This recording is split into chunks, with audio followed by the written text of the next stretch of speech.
আমার বন্ধুগণ, আমার ভাইরা, কোরআন মাজিদ এমন একটা কিতাব, মানুষের জীবনের যাবতীয় সমস্যার সমাধান কোরআন মাজিদের মধ্যে আল্লাহ পাক রব্বুল আলামিন বলে দিয়েছেন।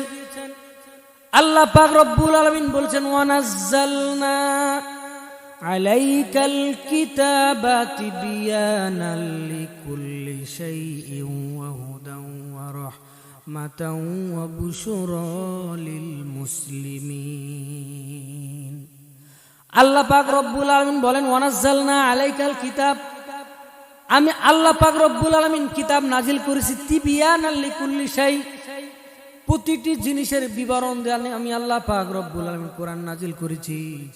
মানুষের ব্যক্তি জীবন থেকে শুরু করে নিয়ে রাষ্ট্রীয় জীবন, আন্তর্জাতিক জীবন, এক কথায় রান্নাঘর থেকে শুরু করে নিয়ে জাতীয় জীবন পর্যন্ত, জাতীয় জীবন থেকে নিয়ে আন্তর্জাতিক জীবন পর্যন্ত যা কিছু দরকার সবকিছু আল্লাহ পাক রব্বুল আলামিন কোরআনের মধ্যে বলে দিয়েছেন। আল্লাহ পাক রব্বুল আলামিন বলছেন, একজন মানুষ ঘুম থেকে উঠে আবার ঘুমাতে যাওয়ার আগ পর্যন্ত যা কিছু দরকার সবকিছু আমি আল্লাহ পাক রব্বুল আলামিন কোরআনের মধ্যে দিয়ে দিয়েছে। সুবহানাল্লাহ। এই এমন একটা কিতাব, পৃথিবীর যত ধর্মগ্রন্থ আছে ওই ধর্মগ্রন্থগুলির মধ্যে মানুষেরা হাত লাগিয়েছে, বাড়ানো হয়েছে, কমানো হয়েছে, কাটছাট করা হয়েছে, কিন্তু কোরআন মাজিদের মধ্যে কোনো মানুষ হাত লাগাইতে পারে নাই। আল্লাহ পাক রব্বুল আলামিন সূরা হামিমাস সাজদার 42 নং আয়াতে আল্লাহ পাক রব্বুল আলামিন বলেন, আল্লাহ পাক রব্বুল আলামিন বলেন, লা ইয়াতিহিল বাতিলু মিন বাইনি ইয়াদাইহি ওয়ালা মিন খালফিহি তানজিলুম মিন হাকিমিন হামিদ। আল্লাহু আকবার। আল্লাহ পাক রব্বুল আলামিন বলেন, এই কোরআনের ডান থেকে বাম থেকে সামনে থেকে পিছন থেকে কোনো বাতিল প্রবেশ করতে পারে নাই। আল্লাহ পাক রব্বুল আলামিন বলেন, এটা হচ্ছে প্রশংসিত মহা জ্ঞানী আল্লাহ পাক রব্বুল আলামিনের পক্ষ থেকে নাজিলকৃত আল কোরআন। আমার মুসলমান বন্ধুগণ, এই কিতাব যখন নাজিল হচ্ছিল, কাফেররা মুহাম্মদ সাল্লাল্লাহু আলাইহি সাল্লামকে ডাক দিয়ে বলল, মুহাম্মদ, তোমার প্রতি যদি কিতাবটা যদি আল্লাহর পক্ষ থেকে নাজিল হয় তাহলে একবারে আপনি নাজিল করেন না কেন, একবারে কথাগুলি নিয়ে আসেন না কেন? আজকে এক সূরা, কালকে এক সূরা, এভাবে ছোট্ট ছোট্ট অংশ কি জন্য আসে?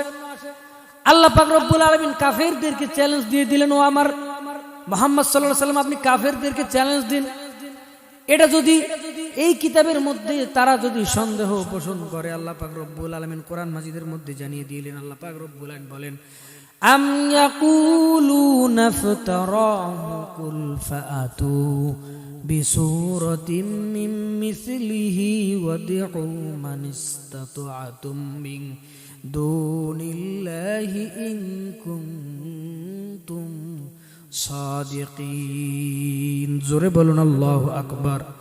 আল্লাহ পাক রব্বুল আলামিন বলেন, আম ইয়াকুলুনা ইফতারা, আমি আপনার প্রতি যে কিতাব নাজিল করেছি এই কিতাবের প্রতি তারা যদি সন্দেহ পোষণ করে, কুল ফাআতু, হে নবী আপনি বলুন তারা নিয়ে আসুক বিসূরাতিন মিন মিসলিহি, কোরআনের একটা ছোট্ট সূরার মতো কোন সূরা, ওয়াদউ মান ইসতাতাতুম মিন দুনিল্লাহি ইন কুনতুম সাদিকিন, তাদের যত আল্লাহ ব্যতীত যত সাহায্যকারী আছে সব সাহায্যকারীকে তারা ডাকুক।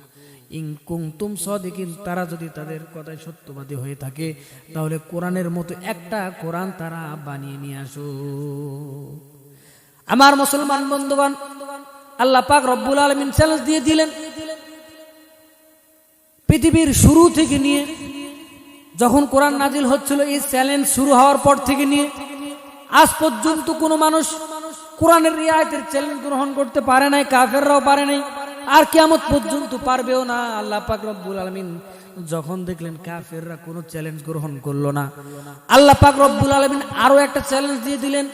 আল্লাহ পাক রব্বুল আলামিন বললেন, কুল্লা ইন ইজতামাআতিল ইনসু ওয়াল জিন্নু আলা আন ইয়াতু বিমিসলি হাযাল কুরআন লা ইয়াতুনা বিমিসলিহি ওয়ালাউ কানা বা'দুহুম লিবা'দিন যাহিরা।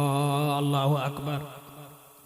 আল্লাহ পাক রব্বুল আলামিন বলেন, হে নবী আপনি বলুন, দুনিয়ার সমস্ত মানব মণ্ডলী জিনদের সাহায্য করবে, আর সমস্ত জিনেরা মানুষদেরকে সাহায্য করবে। তোমরা উভয় মিলেও যদি কোরআনকে বানানোর চেষ্টা করো, কোরআনের মতো একটা কোরআন আনার যদি চেষ্টা করো, আল্লাহ পাক রব্বুল আলামিন বলেন লা ইয়াতুনা বিমিসলিহি, তোমরা সমস্ত মানব মণ্ডলী জিন যত আছে সবাই মিলেও যদি কোরআনের মতো একটা কোরআন তোমরা যদি আনার চেষ্টা করো, লা ইয়াতুনা বিমিসলিহি, কোরআনের মতো একটা কোরআনও তোমরা আনতে পারবে না। আমার মুসলমান বন্ধুগণ, দ্বিতীয় চ্যালেঞ্জ আল্লাহ পাক রব্বুল আলামিন যখন দিলেন, কাফেররা কোনো জবাব নাই। আল্লাহ পাক রব্বুল আলামিন আরো একটা চ্যালেঞ্জ, 3 নম্বর চ্যালেঞ্জ কাফেরদের ছুড়ে দিলেন।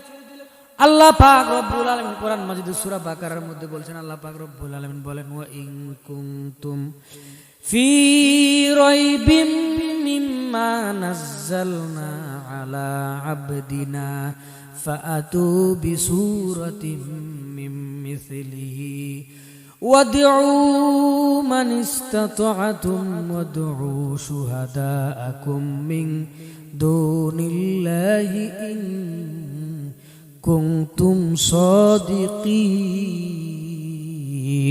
আল্লাহু আকবার। আল্লাহ পাক রব্বুল আলামিন বলেন ওয়া ইন কুনতুম ফি রাইবিম মিম্মা নাযালনা আলা আবদিনা, আমি আমার বান্দা মুহাম্মদ সাল্লাল্লাহু আলাইহি ওয়াসাল্লামের প্রতি যা কিতাব নাজিল করেছি এই কিতাবের প্রতি তোমরা যদি সন্দেহ পোষণ করো, তাহলে তোমরা কোরআনের একটা সূরার মতো সূরা যদি নিয়ে আসতে পারো দেখি।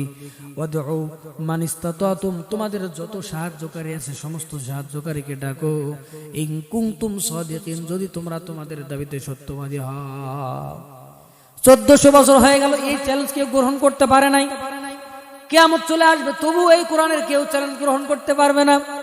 এই কোরআন এমন একটা কিতাব, আল্লাহর হাবিব সাল্লাল্লাহু আলাইহি সাল্লাম বলেছেন মান ক্বালা বিহি সাদাকা, যারা কোরআন থেকে কথা বলে তারা সত্য কথা বলে। ওয়ামান হাকামা বিহি আদালা, কোরআন দ্বারাই যে জাস্টিস বিচার ফায়সালা করে, সে ন্যায় বিচার ফায়সালা করে। ওয়ামান দাআ ইলাইহি ফাকাদ হুদিয়া ইলা সিরাতিন মুস্তাকিম, আর যে ব্যক্তি মানুষকে কোরআনের দিকে ডাকে সে সঠিক এবং সরল পথের দিকে মানুষকে ডাকে। জোরে বলেন সুবহানাল্লাহ। আমার মুসলমান বন্ধুগণ, কোরআন মাজিদ এমন একটা কিতাব, কোরআন মাজিদ আমরা বারবার শুনি কিন্তু বিরক্ত লাগে না। যেই গান আপনি সব থেকে বেশি ভালোবাসেন, একবার শুনবেন, 2 বার শুনবেন, 3 বার শুনবেন, 4 বার শুনবেন, 10 বার শুনবেন, 20 বার শুনবেন, এক পর্যায়ে 100 বার শুনবেন, এরপরে মনে হবে ধেত বন্ধ করে, এটা আর ভালো লাগে না, ঠিক কিনা বলে? কিন্তু আমরা ছোট্ট থেকে নিয়ে শুরু করে জন্মের পর থেকে নিয়ে আমরা সূরা ফাতিহা নামাজের মধ্যে শুনছি। ইমাম সাহেবকে কোনো মানুষ গিয়ে বলে না ইমাম সাহেব সূরা ফাতিহা শুনতে শুনতে আমরা তো বিরক্ত হয়ে গেলাম, এবার আপনি সূরা ইখলাস দিয়ে শুরু করেন, এই কথা কেউ বলতে পারে না, ঠিক কিনা? কারণ কোরআন যেখান থেকে আপনি শুরু করবেন সেখান থেকে শুধু মজা আর আনন্দ আর তেলাওয়াতের মজা। ধরে বলেন সুবহানাল্লাহ।